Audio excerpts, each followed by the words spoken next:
Let's talk about how to interpret your mental health results. These results came from the mental health survey you filled out on the Whole Community's Whole Health app and measured your symptoms of anxiety and depression. These results are not meant for diagnosing clinical anxiety or depression, and results may vary from person to person. Your report will include information on four areas: anxious symptoms, anxious arousal, depressive symptoms, and anhedonic depression. Now, let's take a closer look of an example of what your report will look like. This graph is an example and does not contain your actual results.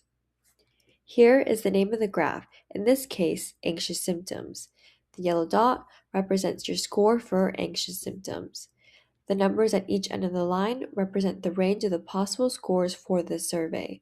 If your results are on the lower end, you reported fewer symptoms. If your results are on the higher end, you reported more symptoms.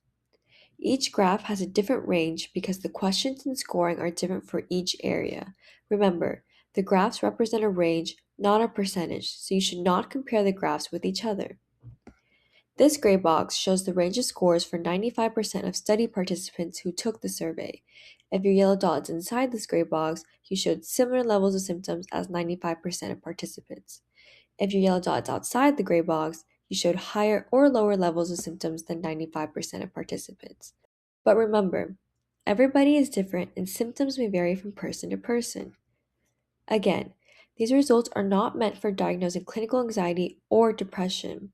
No matter what your score is on these surveys, if you do have questions or concerns about your mental health, please talk to a qualified doctor or mental health professional. For more information and assistance finding mental health support, including low to no cost clinics, check out the mental health resource page at the end of the report. Thanks for participating in the Whole Community's Whole Health Family Study. Please reach out to us if you have any questions.